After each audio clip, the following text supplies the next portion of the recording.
Welcome back to Hot Air with me, Joshua Robert. And apparently, last week I had a bit of a moment on social media, but not a fun, oh my God, he's so funny viral moment that I would have hoped for. This time it was for mispronouncing someone's name and something, quite frankly, that I should have done better. And when I tell you that the comment section lit up like a Christmas tree, people had opinions and rightfully so. I am in agreement with everything that everyone had to say. It just took me a hot second to not feel so frustrated. So some people said, hey, just learn how to say people's names correctly. And others said that I was racist, that podcast equipment should be less expensive. And I mean, that's a funny little quip, so I'll give them that. Some left very long comments stating that I was mispronouncing his name intentionally and that having a podcast doesn't make me exempt from being a part of a long history of racism in the country. And you're not wrong. You are correct.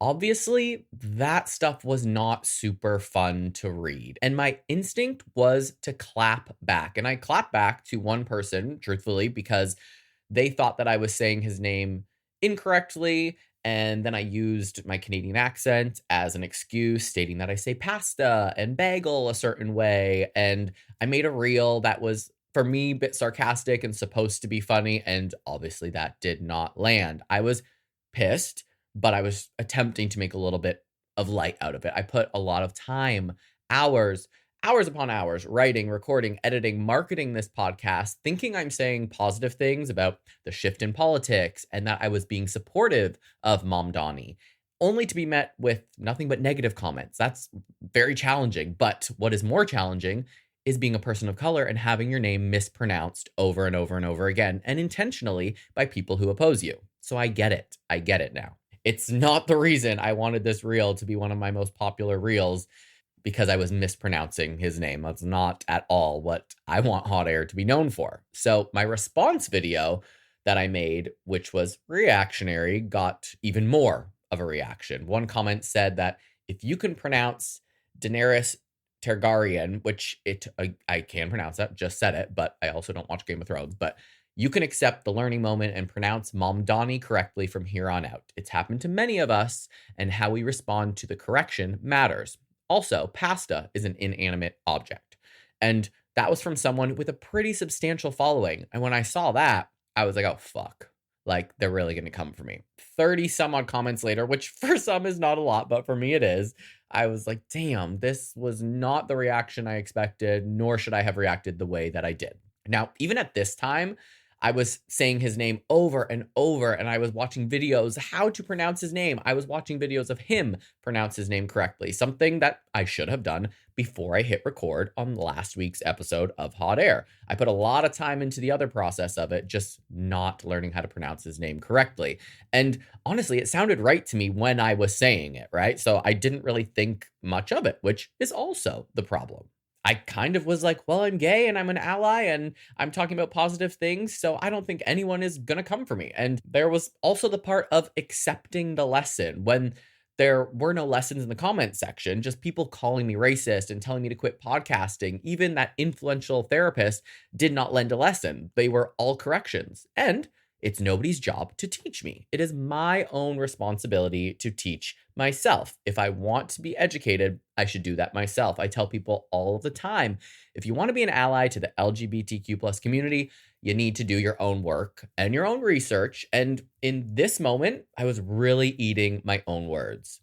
And this isn't a sob story about me, but I genuinely felt really bad. I barely slept last night. I kept waking up being like, oh, fuck, I'm done.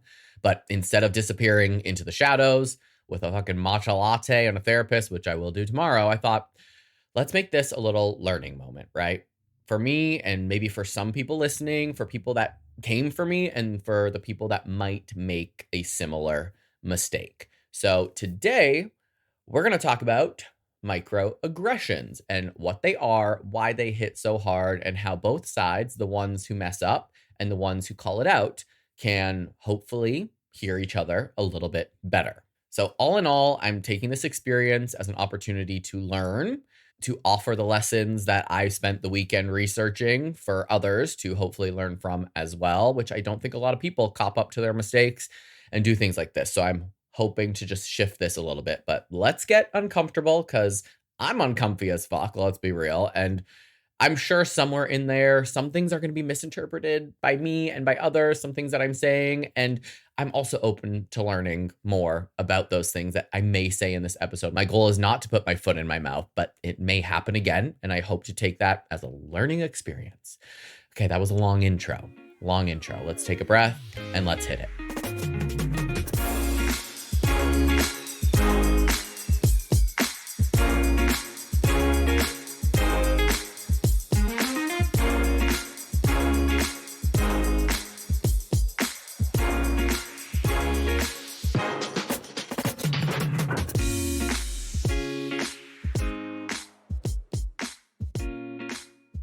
Let's start with what even a microaggression is, because I thought I had an understanding of it and I didn't. So for anyone who hasn't taken a diversity training in the last decade, a microaggression is a small, often unintentional behavior or comment that communicates bias towards a marginalized group. I always thought that microaggressions were intentional. So for everyone that I clap back at saying it wasn't a microaggression, what I said, it was. They're not always loud or hateful, or even all that obvious. They're those little digs that add up, like mosquito bites. One doesn't ruin your day, but 50 of them, you're scratching until next Tuesday.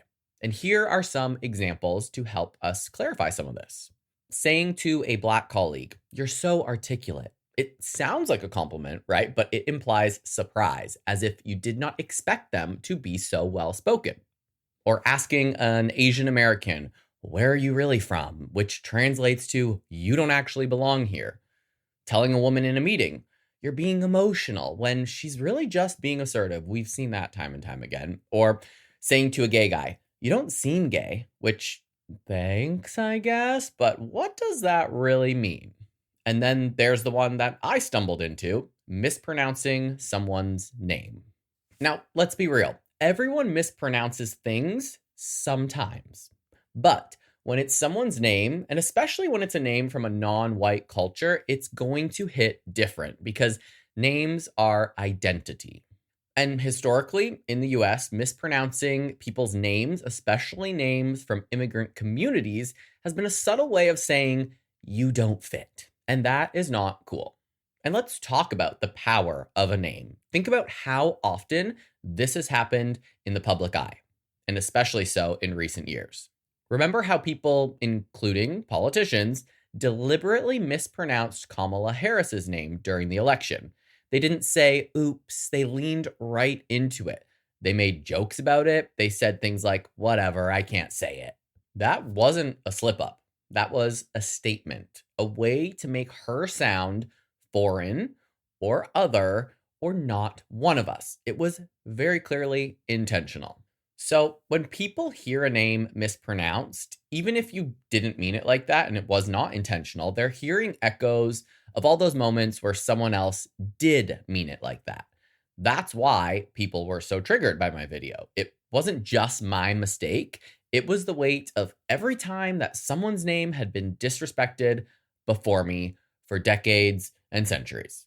Which leads us into why people reacted so strongly. I think that deserves a bit of a deeper look. Let's unpack it.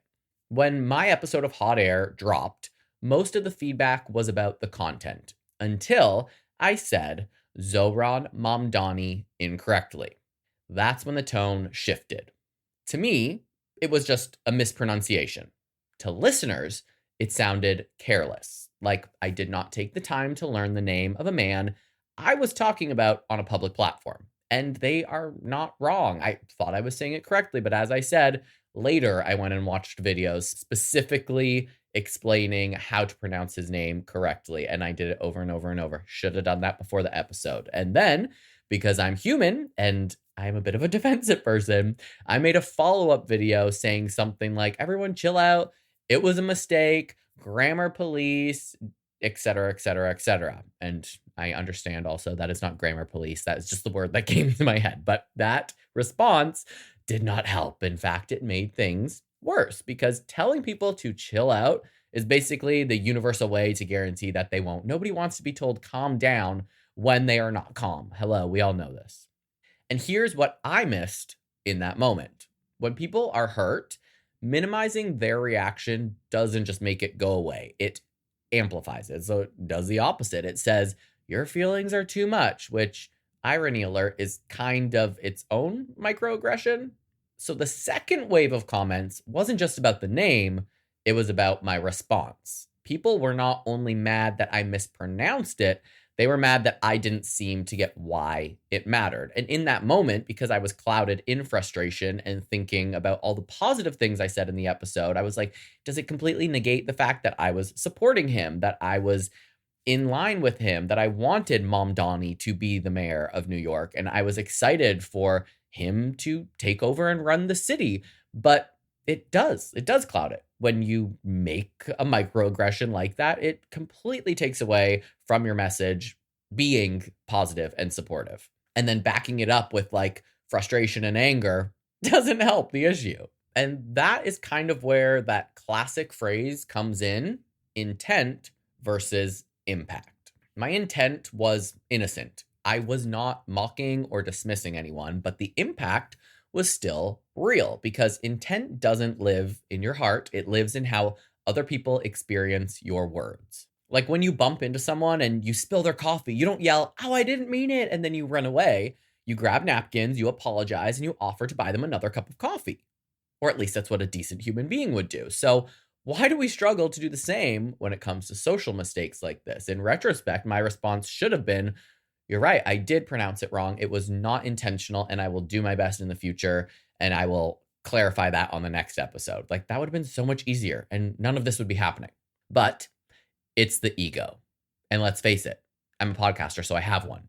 We want to be the good person. We don't want to believe that we can hurt somebody, especially if it wasn't on purpose. But sometimes being the good person means being the accountable person, and that is a challenge for many, including myself sometimes. And hot air is about honesty. And so I'm going to be honest here for a second, although my tone and my thought has shifted. But my first reaction to this backlash and the comment section was that it was overblown, that people are just looking for something to be mad about, because no one ever comments supportive things on my Instagram and TikTok. It's very rare that someone's like, yes, go girl, get it. But you'll come for me to just like hammer me down and point something out. That was my initial reaction. That's not how I feel now. But that is simply defensiveness talking. That's the part of me that wants to be right instead of be real. But if I had taken a beat, I might have remembered, not everyone is reacting to just me. It's not all about me. They're reacting to a extremely long pattern of their names being ignored, their cultures being misrepresented, their identities reduced to punchlines. So to them, my video was not one mistake. It was many more. And it was one more mistake in a long list of experiences that they have that I likely will never be able to relate to. And when you see it that way, their frustration makes a lot of sense. So how do we listen better? Let's say you mess up and someone calls you out. What do you actually do? Well, don't do what I did. Don't react. Let's take a pause before reacting, which lately I've actually been really good at. It's something I've been working a lot at in therapy. I take sometimes 2 weeks to formulate a text, but I was heated in the moment. Again, I thought I was creating positive content and I was excited about it. And I've even reached out to Mamdani and asked him to be on the podcast prior to that episode. And so, unfortunately, my ego got the best of me. But you don't have to reply immediately. Sit with the discomfort, sit with the irritation, and just sit with it, right? It's never good to respond when you're pissed. And then acknowledge that feedback. Even if you don't fully understand it yet, just say, I hear you. Or don't even respond at all. Ask questions in order to learn, not defend. Like, can you help me understand how that came across? Instead of, that's not what I meant, which is the opposite of what I did. And then the hard part for everyone is apologizing. Apologize for the impact, not the intent. Saying I didn't mean to is only going to center you. But saying I understand that hurt you and I will do better is going to center them. So it's all about how you're using your words. And lastly, this is what I fucking say all the time, and I don't know why I didn't do it. Do the homework. Google is free. If you want to know how to bake a cake, you Google it. So pronunciation guides are also free and they're all over Google, which I found very easily after. Take your time, do your research, put your thinking cap on, people. But I do still think there's a flip side of that because I try to educate friends and family all the time. So how can we teach better? How can we be better teachers? Let's flip it a little bit because accountability isn't necessarily a one-way street. If you're someone who's educating others about bias or calling people out online, you have incredible power. Seriously, you do, because you affected me and made me think and made me adjust my thought process. But how you use that power is going to matter because yelling like you're canceled or throw out your microphone or unsubscribed, it might feel really good in the moment. We all know people that get heated in the comment section, but it's rarely going to change hearts because for a while I was more pissed off than anything. So maybe here's how I think we can call people out instead of just calling them out. You can try leading with curiosity and not contempt and saying like, hey, I noticed you said this way. Can I tell you why it bothered me? That's going to land way better than your absolute trash. And giving people the room to grow, which I'm hoping people are going to give me the room to grow. No one learns while they're being shamed. And for a few days, I didn't learn. And then I took a hot pause for a moment. And I feel like in my research over the weekend, I've learned a lot. And assume imperfection, not malice. Not everyone's ignorance is intentional. Sometimes it's just ignorance. And I don't like to be ignorant, but I can tell you it wasn't intentional. And most of the comments said that it was intentional. And also, remember what your goal is. Is it to be right or is it to be heard? Because again, no one's going to hear you when you're screaming. My response video is a prime example of that. I was upset. I was not having it. I was being sarcastic. Nobody heard my message that I thought was coming out of my mouth. It was processing in my brain. All they heard was me being an asshole. But being right and being heard are not the same thing. And there's a lot of times in life that I try to educate, again, my friends and family about LGBTQ plus issues, and I get heated when people don't get it. But those key little notes that I just mentioned, I'm going to try to adopt those and apply them to conversations that I have specific to LGBTQ plus issues when I'm trying to educate and trying to help people see what it is I'm trying to do here. So the same can be said for anyone who is advocating for any kind of group. Aggression is going to get us nowhere. So after my few days of feeling frustrated, feeling guilty, feeling like shit, I had a little mirror moment, right? So I messed up. And then I messed up again, trying to defend my first mess up, like tale as old as time. But it's hard to say that I'm glad it happened because I kind of wish it didn't, but it also forced me to learn something and it forced me to look in the mirror and it forced me to walk the walk, not just talk the talk, right? I realized how quick I am to expect grace from others, but how slow I can be to earn it.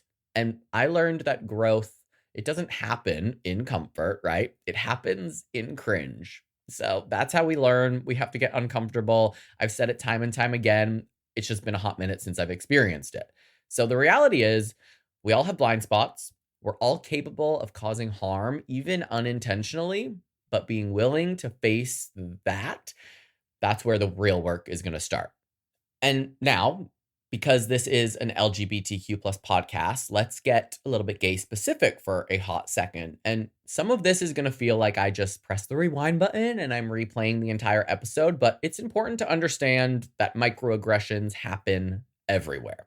So we're going to zoom in. Usually I zoom out, but we're going to zoom in on how they show up specifically in the queer community, because believe me, we've all heard them or seen them or said them or sat there thinking, did that person just say that out loud? And again, maybe people didn't know that they were exhibiting these behaviors. And here's the thing. Microaggressions towards the LGBTQ plus community are sneaky, just like they are towards people of color.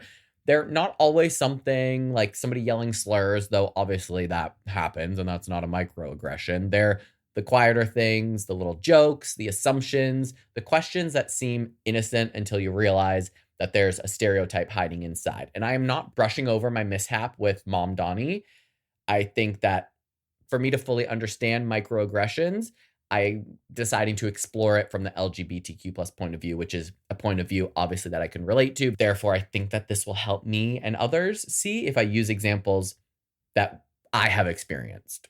So these microaggressions in the queer community, like they show up again, like a coworker saying, "Oh my God, I would have never guessed that you were gay," or the friend who tells a lesbian couple, "You two just need the right guy." Like, no, they're lesbians. Or a person at a party who decides to play 20 questions about your body parts or who's the man and who's the woman in a relationship.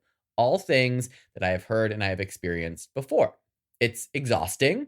It's like living inside a game show where the prize is emotional labor. And just because somebody says something to me that is a microaggression, like saying, "Who's the man and the woman in your relationship?"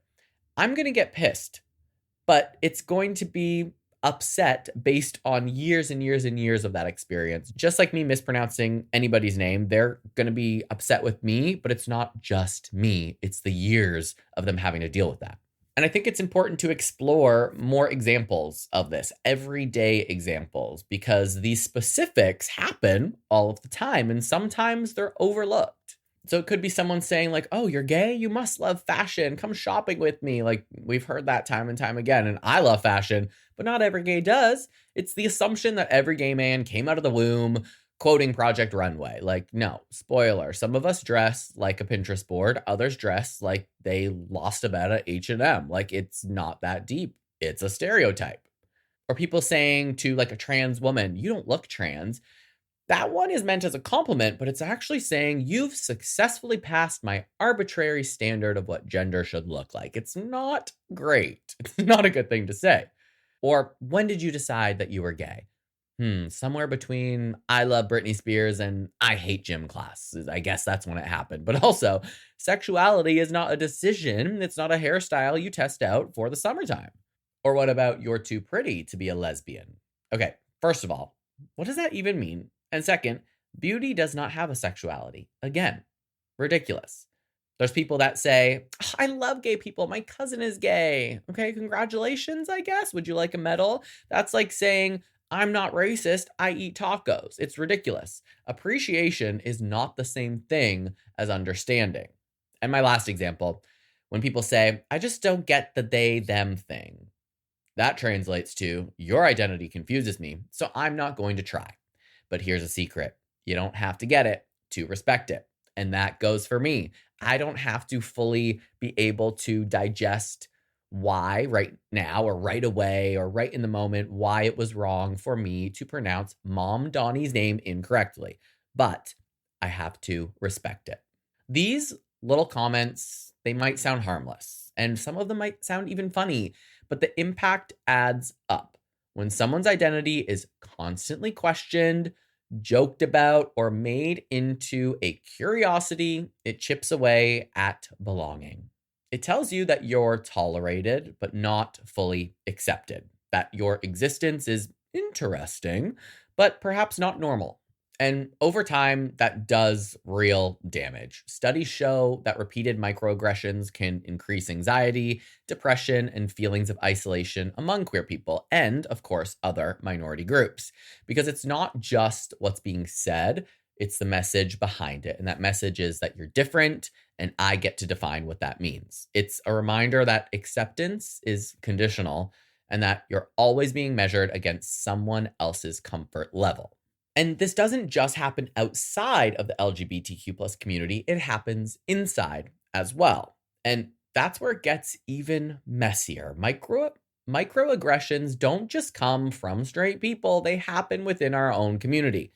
It's the gay guy who tells his friend that "you're too femme, you make us look bad," or someone saying "you're bisexual, pick a side," or mocking a trans person for being too political, or we see it all the time. Mask for mask, no fats, no femmes on Grindr or Tinder. I immediately block those fuckers because I hate that behavior, but we've all seen it before. Sometimes it's subtle exclusion, like leaving out non-binary people when talking about men and women, which I have also done on this podcast. And then when I listen, I go, okay, lock that in your mind for later so that I'm not just saying he or she or men and women, because we know there's a broad spectrum, or assuming that everyone in the room is cisgender. Like that's also not a thing. Even in our own spaces, we can internalize bias and project it onto others. That is the whole thing about microaggressions. They're socialized into everyone. You don't have to be malicious to cause harm. You just have to be unaware and you're going to piss someone off, and rightfully so. Let's revisit the intent versus impact lesson just from a slightly different perspective. The common thread is that most people don't mean to be offensive. They think they're being curious or funny or just making conversation, filling in the gap of the silence a lot of the time. But intent doesn't neutralize the sting. Imagine being reminded over and over again that people see your identity as something to question or analyze instead of something to just exist.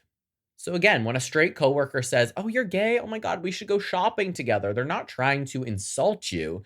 They think that they're connecting. They think they're making a connection and forming a relationship. But what you hear is, "You're not a full person. You're a stereotype that I can accessorize with." And gosh, I've experienced that so much, being the gay best friend, the accessory to a lot of straight white women, which is frankly why I don't spend a lot of time with them anymore, because they probably won't get it. And it's not evil, it's just lazy empathy.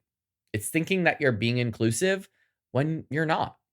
So let's revisit how we can do better. What do we do about it? How do we stop handing out microaggressions like it's Halloween candy? Here are a few ideas that don't require a PhD in sociology. Ask, don't assume. Don't guess someone's pronouns. Don't guess their orientation. Don't guess their role in their relationship. Just ask respectfully if you want to know, and you move on. Don't make curiosity someone else's problem. If you're unsure about a term or identity, Google is your friend. No one owes you a TED Talk about their gender over brunch. And respect boundaries. LGBTQ plus people are not here to be your diversity training. Listen more than you speak, which is a challenge for many, sometimes including myself. You can also challenge stereotypes, even the positive ones. Compliments that rely on assumptions are still limiting. "You're so fashionable for a guy" is not a compliment, it's a stereotype. When corrected, say thank you. That's it. Not, "Oh, but I didn't mean it." Just, "Thank you for telling me," which I will be taking that note moving forward. Instead of clapping back, just say thank you, or don't say anything at all until you've digested it. And try to include everyone in your language. Instead of "ladies and gentlemen," just try "everyone" or "all," or, be inclusive. Tiny shifts like that make a very big difference. And here is the bigger truth in all of this. Microaggressions might seem like small slips of the tongue, but they have a big consequence. Even though they're called micro, they have a big consequence. They can turn a classroom, a workplace, or even a friendship into a space that feels unsafe or at least not fully welcoming. And for LGBTQ plus people, especially those who also face racism, sexism, or transphobia, those tiny cuts stack up. It's not just about the one comment. It's about living in a world that still needs asterisks next to your existence. But there's also hope. Once you see them, you can't unsee them. You start noticing them in others, in yourself, and that is how change starts. And I can guarantee you, I will never make that same mistake again. I will also never forget making that same mistake, mispronouncing Mamdani's name. Because the goal here is not perfection, it is awareness. It's realizing that every time you choose kindness over assumption, curiosity over judgment, respect over defensiveness, Josh, you're building a world that feels a little safer for everyone. And that has always been my goal. That is kind of the whole point of this, to build a world for everyone and make people feel heard and included and inclusive. And my reaction did not reflect that. And this is where we pause for me to apologize, because I am very sorry at the way that I reacted to some of those comments. I was heated in the moment, defensive, and not at all what my platform and or podcast is even about. So for those that I clap back at, I apologize, and I am sorry for that. I'm also sorry for mispronouncing Mamdani's name and not doing the research ahead of time. I did a shitload of research, writing the scripts, recording, filming, editing, but I did not sit down and watch videos about how to accurately pronounce his name. And while I was doing it, I thought I was saying it right. And then I blame my Canadian accent for not saying it right, which a lot of people point out my accent all the time. So I was like, oh, maybe it won't be that big of a deal. But after reflecting and taking the time to work on this next episode of Hot Air about microaggressions, I see it now. I understand it now. I understand why people were so frustrated and hurt and over it, because it's not just me. It's not about me. It's not about my one slip up. It's about years and years and years and decades of people intentionally mispronouncing people's names to make them othered. And to all of the comments that were obviously not very nice, I am also grateful and thankful for those, because it forced me to take a few days to really think about how I got myself into this position, in a position I never wanted to be in. It does not feel good, but discomfort is where we grow. Being uncomfy and cringe is how we learn to approach situations in a different way. And there will be times in the future, I am sure of it, that I will slip up, that I will make mistakes, and I will always revisit those issues and try my best to rectify them, to do better, to treat everyone equally and with respect. Because in the end, Hot Air is about that. It is about inclusion. Everything I share is rooting for the queer community and for people of color and for immigrants. Like, I am so far left that it really shook me up to be called a racist and insinuate that I was doing that intentionally. And yeah, I really don't want to be in that position again. And if that's how bad I felt just one time, I can only imagine how bad people feel, like Mamdani, when people intentionally mispronounce his name probably his entire life. So like, my feelings are so irrelevant here, because I just should have known better, right? Really should have. And I do also hope that in the future, if I do fuck up like that again, that people will try to offer some insight and reasoning, so that it's not some heated go after each other in the comment section thing, which I obviously took part in as well. But I think I want people to call me out. I tell my therapist all the time, I'm like, come for me, tell me to shut up, ask me questions, make me dig deeper. Like, I want to get into the thick of it. And I want to get into the thick of it with people listening, because I want to be inclusive. But the only way to do that is to have a productive conversation. So I'm still open to that. Perhaps you want to leave more comments and fill me in and let me know, like, maybe I didn't do it justice. Maybe there's more that could be done in this episode. Maybe I'm still not saying things correctly. And I think that I am. Like, in my ear, they sound right, but perhaps they are not. So the comment section is always open. I just won't respond as aggressively as I did last week. So now, finishing this up, if you've ever been on either side of this, the one who said something wrong or the one who got hurt, here's my advice. Start with empathy for both of you. It sounds basic, but it's revolutionary in practice. Start with empathy. Because the truth is, we don't need less accountability. We need more compassion with accountability. If we can kind of call people out with a little bit of grace, and if we can receive that feedback without so much ego, we might actually get somewhere. I think this is why there's so much divisiveness in this country, and why we're all just butting heads, because everyone's so heated and angry. So to everyone who commented, who DM'd me, and even the ones who came for me and came in hot, I hear you and I get it now. And thank you, genuinely thank you for holding me accountable. Even if it was really uncomfortable for me, I appreciate it. And to anyone who's ever made a similar mistake, then this episode is for you to learn. I also hope that you get it now. I really dove deep and explored what microaggressions actually are, because I thought that I knew and I had an understanding of them, and I clearly did not, which is why I got so defensive, because I hadn't done the work. And to anyone whose name has ever been mispronounced and dismissed or joked about, I see you. I am sorry. I am learning. And that's that, I think. That's scary. This is like a very vulnerable episode, and I hope everything I said makes sense, and that people have maybe a better understanding of me and where I was coming from. And we're just going to see what happens. But this was Hot Air, the episode where I learned to say things right and mean it. And it feels weird to finish with if you're not following me on Instagram at _hotairpod. Also on TikTok, you can visit my website, hotairwithjoshuarobert.com, to send me your listener stories. I feel like maybe some listener stories specific to this topic would be really helpful for me and others. And you can also send some suggestions for topics or guests that I should have on in future episodes. So I appreciate you all listening and hopefully giving me the grace to share my perspective and also share the lessons that I took from this interesting week on social media. So again, this is Hot Air. I'm Josh, and I will see you next Tuesday.